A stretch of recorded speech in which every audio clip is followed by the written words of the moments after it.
बात करेंगे locomotion and skeleton in vertebrates कि वर्टिब्रेट्स के अंदर लोकोमोशन कैसे हो रही है और उनका स्केलेटन उन्हें कैसे मदद दे रहा है। तो आज हम उसके बारे में बात करेंगे। तो सबसे पहले आज हम देख लेते हैं स्विमिंग इन फिशेस। ठीक है, स्विमिंग इन फिशेस के अंदर हमें पता चलता है कि इसके हम पहले बॉडी शेप के बारे में बात करेंगे कि जो फिशेस हैं उनकी बॉडी शेप कैसी है। जो फिशेस की बॉडी शेप है वो स्ट्रीमलाइन है, मतलब कि ऐसी है कि नैरो है अपने दोनों साइड से, यानी कि आप ये साइड देख लें और ये वाली साइड। ठीक है, ये है नैरो। इसके नैरो होने की वजह क्या है कि ये किस चीज़ को कम कर सके, जो ड्रैग फोर्स है, ड्रैग फोर्स और फ्रिक्शन। यानी ये दो चीज़ें इस नैरो शेप होने का, स्ट्रीमलाइन शेप बॉडी का फ़ायदा इसे क्या हो रहा है कि ये एक तो अपनी ड्रैग फोर्स को कम कर रही है।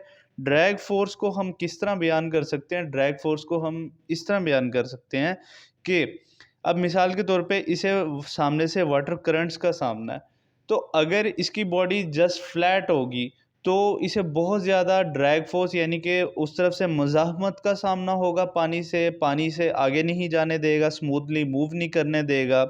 और उसके अलावा इसके साथ बहुत ज़्यादा फ्रिक्शन लगने से बॉडी बहुत ज़्यादा हीट अप हो जाएगी और यानी कि जो हमारी फ़िश है वो फ्रीली मूव नहीं कर पाएगी। तो स्ट्रीमलाइन बॉडी का सबसे बड़ा एडवांटेज यही है कि ये ड्रैग फोर्स इसकी एक तो इसे कम लगेगी इसकी बॉडी पे, और इसकी बॉडी को कम से कम फ्रिक्शन का सामना करना पड़ेगा। अब उसके अलावा मुख्तलिफ़ किस्म के क्या कहते हैं इसके अपेंडेजेस हैं, जिसके अंदर हमारे पास सबसे पहले ये कॉर्डल फिन आएगा। इस साइड पे वेंट्रल साइड पे हमारे पास एक एनल फिन है, और ये नीचे ही पोस्टीरियर साइड पे हमारे पास वेंट्रल साइड पे पेल्विक फिन है, और टॉप ऑफ द बॉडी हमारे पास डोर्सल फिन है। और इन सब का अपना-अपना रोल है जिसे हम आगे जाके देखते हैं। अब ये तो हमें पता चल गया कि भाई ड्रैग फोर्स वगैरह इसकी जो स्ट्रीमलाइन बॉडी है वो कम कर रही है। उसके अलावा भी कोई चीज़ें हैं जो इसको यानी कि ड्रैग फोर्स और फ्रिक्शन से बचा रही हैं, तो उसके बारे में आगे देखते हैं हम। अब ये है कि इसकी बॉडी से ज़्यादा इसे स्मूथली इसकी स्विमिंग बनाने के लिए कोई और अपेंडेजेस नहीं है, जस्ट इसके यानी जो फिन्स हैं या स्केल्स हैं वही हैं। अब जो स्केल्स हैं वो भी इस तरह यानी कि फिक्स हुए हुए होते हैं बॉडी के अंदर, ठीक है? कि वो इसकी बॉडी के साथ चिपके हुए से होते हैं, ठीक है? तो अगर उसके ऊपर स्मूथली हम हाथ फेरें तो ही पता चलता है, अदरवाइज़ अगर इस डायरेक्शन में मतलब फिश है, हाथ फेरें तो ऐसा लगता है जैसा मछली की जो बॉडी है वो स्मूथ ही है, ठीक है? और उसके अलावा जो आम मछलियाँ हैं उनके ऊपर फिन्स होते हैं, फिन्स मतलब कि इस शेप के। आपने अक्सर जब मछली लेने जाते होंगे तो देखे हुए होंगे। लेकिन जो एक खूंखार मछलियाँ होती हैं जैसे कि शार्क है, उनके जो स्केल्स हैं उन्हें कहा जाता है dermal denticles. Dermal denticles teeth like appearance होती है उनकी, ठीक है? और ये भी सेम उसी तरह ही फिक्स होते हैं, लेकिन जब आप इनके ऊपर हाथ फेरते हैं तो क्या महसूस होता है आपको? ऐसे लगता है कि जिस तरह एक सैंड पेपर या रेगमार के ऊपर आप हाथ फेर रहे होते हो, सेम वैसी ही अपीयरेंस आती है। और ये कॉमन डिफरेंस है कि एक प्रीडेटर और प्रे फिश के दरमियान, ठीक है? जो शिकार करने वाली मछली है उसका सैंड पेपर लाइक उसका टेक्सचर होगा उसके यानी कि स्किन का, और जो आम नॉर्मल जिसे हम अपने एज अ फूड यूज़ करते हैं, तो वो आपको बहुत ही स्मूथ लगेगी जब आप उसके ऊपर हाथ यानी कि अपना रब करेंगे। अब उसके अलावा एक तो हमने देख लिया कि हमारी जो फ़िश है उसे उसकी जो स्ट्रीमलाइन शेप है वो मदद दे रही है ड्रैग फोर्स और फ्रिक्शन से बचाने के लिए। उसके अलावा भी इसके जो स्किन है उसके अंदर म्यूकस और ऑयल ग्लैंड होते हैं। म्यूकस और ऑयल ग्लैंड अपनी सिक्रीशन स्क्रीट आउट करते हैं और वो उस उन फिन्स के ऊपर फैल जाती है, जिसकी वजह से क्या होता है कि हमारे जो स्केल्स या डर्मल डेंटिकल्स हैं, उनमें कम से कम उनका कॉन्टैक्ट होता है वाटर के साथ और बहुत ही स्मूथली वो निकल जाती हैं पानी में से। यानी इस वजह से ऑयल ग्लैंड्स की वजह से भी उन्हें बहुत ज़्यादा यानी कि फ्री मूवमेंट का यानी एज मिलता है। यानी ऑयल की वजह से वो बहुत ही लुब्री टाइप हो जाती है उनकी स्किन। कभी आप फिश को टच करें तो आपको ऐसा लगेगा जैसे ऑयली-ऑयली सी स्किन है उसकी। तो इस वजह से वो बहुत ईज़िली मूव कर सकती हैं।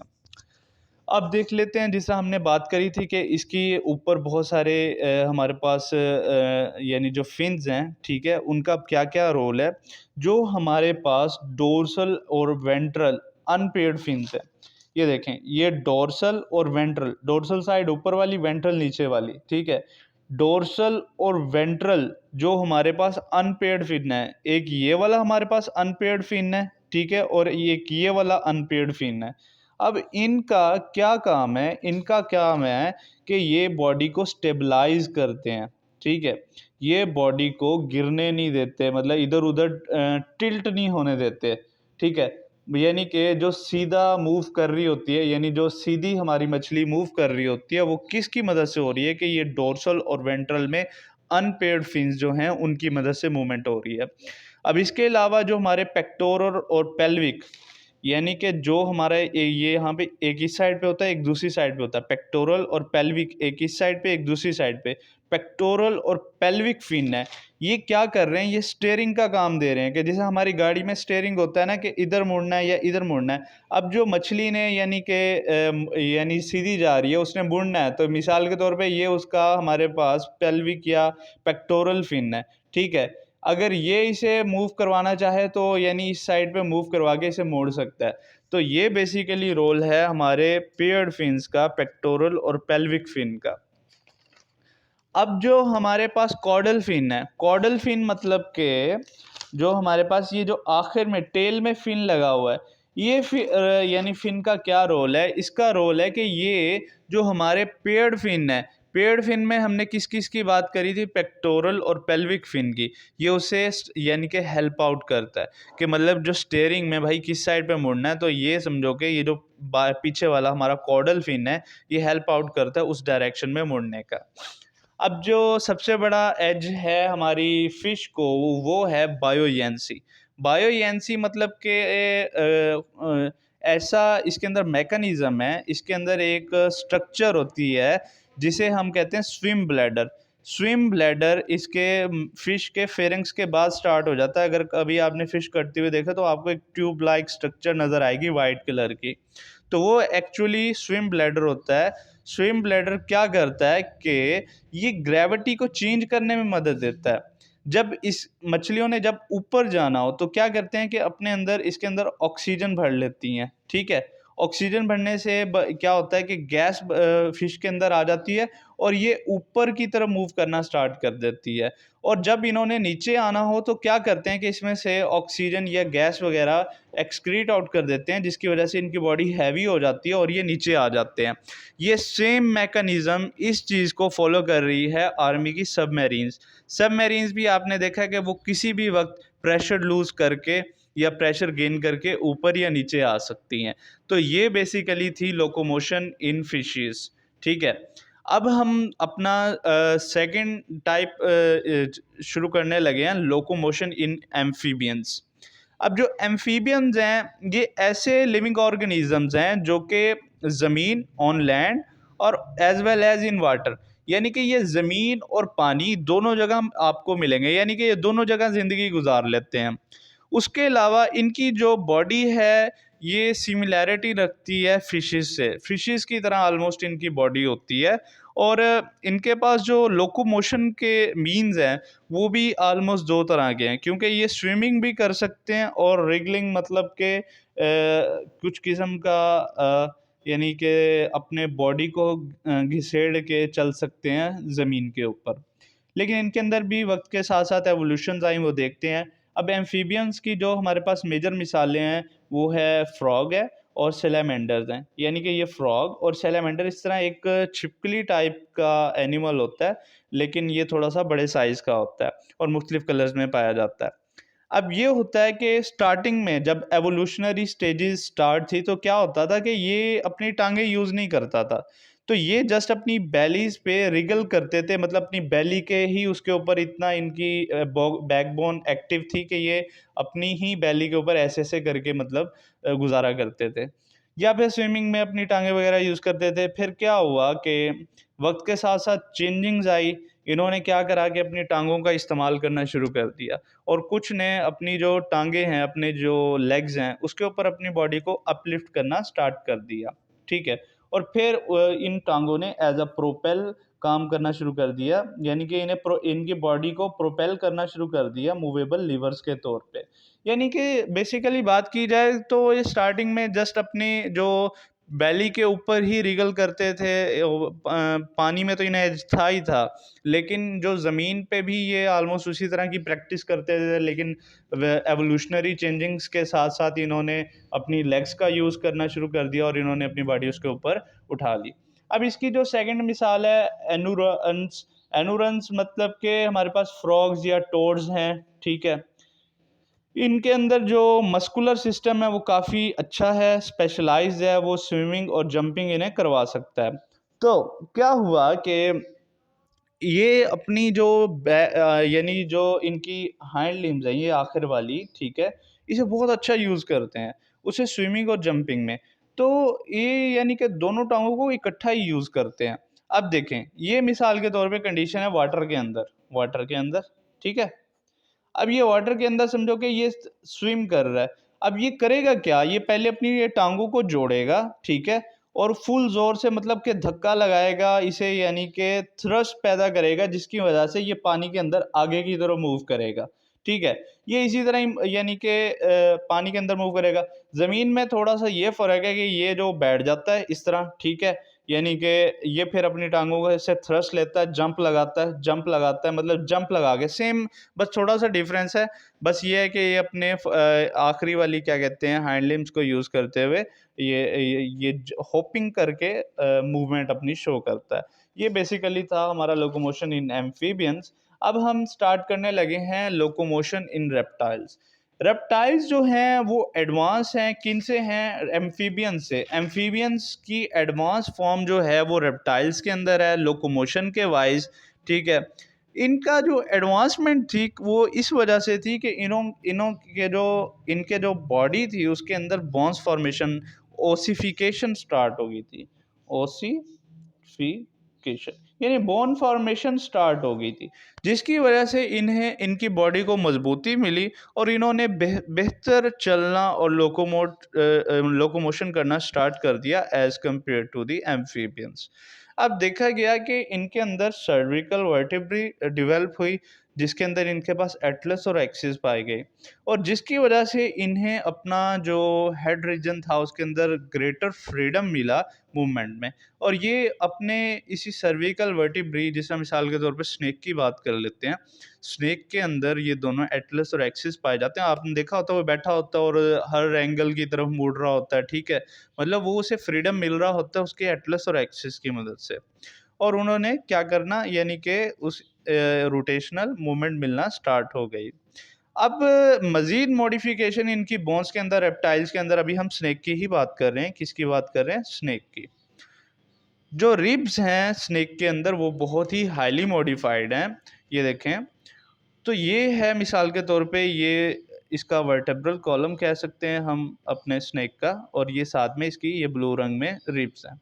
अब ये आपको ये वाला जो पीस नज़र आ रहा है ब्लैक कलर का, ये वाला, ये समझो इसके मसल्स हैं, और ये जो बाहर वाला ब्लैक रीजन है ये इसका क्या चीज़ है? ये इसका स्किन कह सकते हैं, बेली या स्केल्स कह सकते हैं, ठीक है? अब इसकी जो यानी कि बोन्स हैं इसके वर्टेब्रल कॉलम की, ये अटैचमेंट बनाती है मसल से, मसल्स अटैचमेंट बना रहे हैं इसके स्केल से या बेली से। अब उसकी वजह से इसे इतना फ्रीडम मिलता है कि ये बहुत ही यानी कि स्विफ्ट किस्म की ज़िगज़ैग या क्रॉलिंग कर सकता है, ठीक है? तो ये बेसिकली इनके अंदर यानी एडवांसमेंट आई थी बोन डेवलपमेंट की, ठीक है? अब हम थोड़ा-सा इससे पहले की बात करते हैं कि प्री हिस्टोरिक रेप्टाइल्स कैसे हुआ करते थे। जो प्री हिस्टोरिक रेप्टाइल्स हैं, उन्होंने क्या कर दिया कि उन्होंने अपने वो बाइपेडल एक तो कहलाते थे, क्योंकि वो अपने हाइंड लिम्स जो आखिरी 2 यानी कि पीछे वाली 2 टाँगें होती थी, ठीक है? उसे यूज़ किया करते थे। तो ये हुआ कि उन्होंने आगे वाली 2 टाँगें मतलब कैसे उससे जान छुड़ाई? तो हुआ ये कि उन्होंने यानी मिसाल के तौर पे एक आप लीवर टाइप की बात कर लें, ठीक है? अगर आपको एक साइड यानी कि अप साइड करनी है और एक चीज़ डाउन करोगे, तो क्या होगा, ठीक है? यानी कि यहाँ पे अगर आप लोड डालोगे, क्या डालोगे? लोड। और ये वाली साइड ने तो अप होना ही होना है ना, ठीक है? तो इनके अंदर क्या मॉडिफ़िकेशन आई कि इनकी जो यानी कि इन्होंने एक हैवी टेल डेवलप करी। क्या करा? Heavy tail, heavy tail. यानी इनका जो पेल्विक रीजन था ना, पेल्विक रीजन, पेल्विक रीजन, वो यानी उसे आप समझ लें कि ये एक किस्म का दरमियान में, यानी जिस तरह हम एक पॉइंट एक्सिस कहते हैं, उन्होंने अपने इस पेल्विक रीजन को एक एक्सिस टाइप सा बन गया उनके अंदर, और उनके अंदर एक हैवी टेल डेवलप होगी। हैवी टेल डेवलप होने के बाद क्या हुआ कि उनका जो आगे वाला जो बॉडी स्ट्रक्चर था वो अपलिफ्ट हुआ, ठीक है?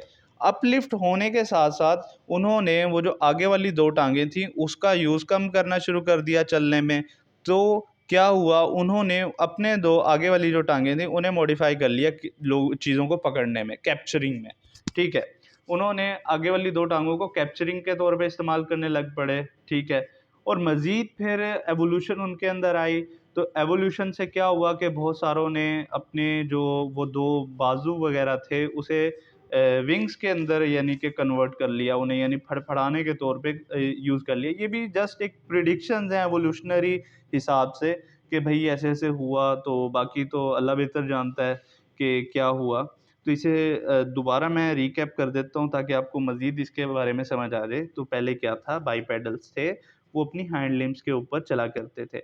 अब ये था कि वो हाइंड लिम्ब्स पे कैसे चलने लग पड़े? हाइंड लिम्ब्स पे वो ऐसे चले कि उन्होंने अपना जो एक बहुत हैवी टेल डेवलप कर ली। हैवी टेल डेवलप करने से उनका जो यानी कि आगे वाले 2 बाजू वगैरह थे, यानी कि वो अपसाइड यानी हो गए, ठीक है? उन्होंने ज़मीन के ऊपर चारों टाँगों से चलना छोड़ दिया। वो यानी कि अपनी 2 टाँगों पे चलते थे और उन्हें बैलेंस देती थी उनकी टेल पीछे से, ठीक है? तो उन्होंने अब कहा कि भई आगे वाले 2 टाँगों का क्या करें? उन्होंने कहा चलें जी इसे पकड़ने के तौर पे काम करते हैं। तो उन्होंने अपने आगे वाले 2 हाथों को कैप्चरिंग के तौर पे चीज़ें पकड़ने के लिए इस्तेमाल करना शुरू कर दिया। तो अब मज़ीद उसके अंदर वो कुछ कहते हैं, कुछ एनिमल्स के अंदर मॉडिफ़िकेशंस आई, उन्होंने अपने उन 2 हाथों को फ्लाइंग के पर्पज़ के लिए इस्तेमाल करना शुरू कर दिया। ये बेसिकली था आज का हमारा टॉपिक। लोकोमोशन की हमने बात करी, वर्टिब्रेट्स के अंदर फ़िशेज़ की, फ़िशेज़ कैसे कर रही हैं, फ़िशेज़ स्ट्रीमलाइन बॉडी है और मुख्तलिफ़ किस्म के इनके अंदर स्केल्स पाए जाते हैं, और जो शिकार करने वाली हैं उनमें डर्मल डेंटिकल्स पाए जाते हैं। अब इन्हें ड्रैग फोर्स से बचाने के लिए म्यूकस ग्लैंड वगैरह हैं जो इन्हें फ्रिक्शन प्रोवाइड करते हैं। अब बात करी थी हमने हमारे डोर्सल और वेंट्रल जो अनपेयर्ड फिन्स हैं वो स्टेबलाइज़ करते हैं इन्हें, और पेक्टोरल और पेल्विक फिन जो पेयर्ड फॉर्म में हैं वो स्टीयरिंग का काम करते हैं। बायोयंसी की बात करी हमने, बायोयंसी में हमने मिसाल दी सबमरीन की, सबमरीन भी बायोयंसी को यूज़ करती है। लोकोमोशन इन एम्फीबियंस की बात करी कि हमने फ्रॉग और सैलेमेंडर टाइप एनिमल्स की बात करी कि ये कैसे करते हैं और ये कैसे अपने आप को मेंटेन करते हैं, लोकोमोट करते हैं। उसके बाद हमने रेप्टाइल्स की बात करी, रेप्टाइल्स के अंदर मॉडिफिकेशंस की बात करी, ज़्यादातर एवोल्यूशन इसके अंदर हमने बात करी कि भाई कैसे-कैसे है स्नेक, स्नेक के यानी उसके अंदर फ्रीडम यानी कि बहुत तेज़ी से स्विफ्टली वो कैसे रिगल कर सकता है। सिर्फ़ और सिर्फ़ इनके अंदर जो मेजर मॉडिफिकेशन थी हमारे रेप्टाइल्स के अंदर वो ये थी कि इनके अंदर ओसिफिकेशन स्टार्ट हो गई थी। ओसिफिकेशन मतलब कि बोन डेवलपमेंट। और फिर हमने प्री हिस्टोरिक रेप्टाइल्स की बात करी, उसके अंदर सब कुछ चीज़ें एक अज़म्पशन्स के तौर पे बयान की गई हैं कि ऐसे हुआ था, ऐसे हुआ था। तो ये बेसिकली आज का हमारा टॉपिक था जिसके बारे में हमने बात करी।